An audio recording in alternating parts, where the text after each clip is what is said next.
Joining me now, David Jolly, a former Republican congressman from Florida who left the party in 2018, and Michael Steele, former chairman of the RNC, MSNBC political analyst, and host of the Michael Steele podcast.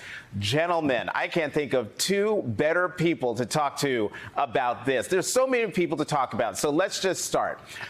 Senator Tim Scott, Chairman Steele, what lane is he going to occupy in his run for the nomination? I think you're going to see Tim try to occupy the old wing of the GOP lane, meaning harken back to the days of Reagan, harken back to the days of Daddy Bush, 1,000 points of light, talking about the country in sort of in optimistic terms.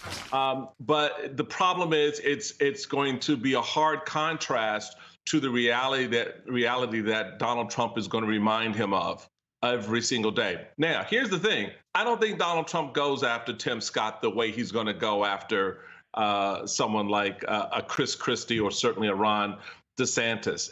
And the reality of that is, he doesn't want to offend the blacks. So he's not going to necessarily play into that lane the way you would think he should if he wants to take out a potential competitor, which means you won't see him so much as a competitor.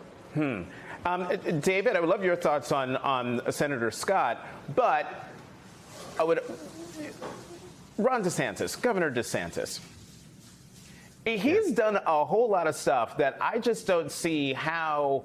I mean, it might work well in the Republican primary, but to my mind, seems like it's the death knell for a general election candidacy. And I'm thinking specifically about the 6-week abortion ban he just signed into law. Am I thinking about this correctly? I agree with. I agree with you, Jonathan, on the fundamental general election weakness of Ron DeSantis for a couple of reasons, not just the abortion ban, but culture wars have two sides, and not everybody agrees with Ron DeSantis. And I think we have pivoted now from evaluating the rise of Ron DeSantis to now evaluating who he is, what is his ethos, because to reach into Texas and fly migrants to Martha's Vineyard, to deny science and history, to attack the LGBT community, to do all of these things reflects a certain cruelty and darkness of one's personal ethos. And I think Ron DeSantis is now going to be seen as that. That will be his defining characteristics, not as the future of conservatism, which is the opportunity lost for Ron DeSantis to try to be the person that comes after Donald Trump. And I think we are seeing the fundamental weakness of Ron DeSantis by seeing these other Republican candidates now say, hey, I might get into this race as well, because they're seeing one thing, Jonathan, that Ron DeSantis has yet to be able to take a Trump voter away from Trump. Ron DeSantis inherited what I call the no more Trump Republican constituency that was looking for anybody. And he had a successful record in Florida, so they all went to DeSantis. But he has yet to take a Trump voter, which is why we see Trump's numbers still going above 50%. If you're Sununu, Christie, Youngkin, you might say, hey, DeSantis is weak. I've got as good a shot as he does. And on that point, Chairman Steele, I was about to ask about Governor Youngkin, because I'm old enough to remember that at the Milken Conference, what is this, May? So earlier this month, late last month, told the Milken Conference in Los Angeles, I'm not going to run for president. And now he's put out an ad that's basically likening himself to Ronald Reagan. Is that why he's doing this? To David's point, that he views or potentially views Governor DeSantis as being weak as a challenger to Trump. Yeah, I think that's spot on. I think for a number of these candidates, you heard Chris Christie, I referenced him earlier, float on Friday that, he's in the position to make an announcement. You heard, obviously Tim Scott is doing that. Now they're looking at the potential opportunity in this field because the space has been left a little bit more wide open by Ron DeSantis. The culture war thing is a very narrow lane, and the translation. So Youngkin can make a case this way. The translation, if you want to look at, what I'm doing as governor, what it took for me to win, is a better narrative for a Youngkin than it is for a DeSantis because of the 6-week ban in Florida, the banning of books, going after corporate America. All Youngkin did was just show up and say, look, hey, We support moms and dads who are parents. We want them to be able to educate their kids. That's a better national resonating message than watching what's happening playing out right now in Florida for young.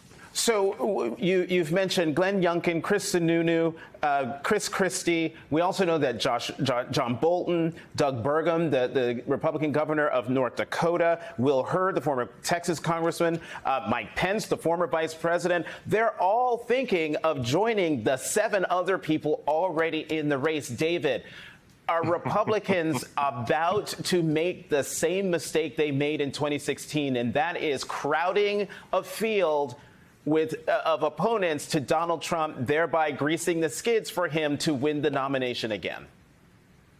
I think it's Donald Trump's party and it's Donald Trump's nomination, whether there's 1 person or 20. I think all these Republicans are about to do a service to the nation, because for a year, they're going to put on display the dysfunction, the crazy, the cruelty, and the meanness of today's Republican Party. Get more ambassadors of today's Republican Party out there, because what we've learned is the more the nation sees today's Republican Party in 18, 20, 22, they vote for Democrats, they vote for Biden, and they vote for democracy. So I'm for a wild Republican primary. I don't think anything stops Donald Trump.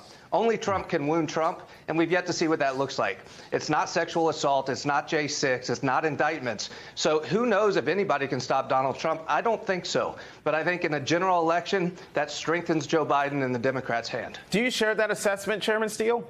Oh, absolutely. I put a big exclamation point on everything Jolly just said. He's absolutely right. The only person who stops Trump is Trump. None of the faces on the board, none of them have shown the capacity to take him down, because they can't. All of them have rallied to Donald Trump at one point or another.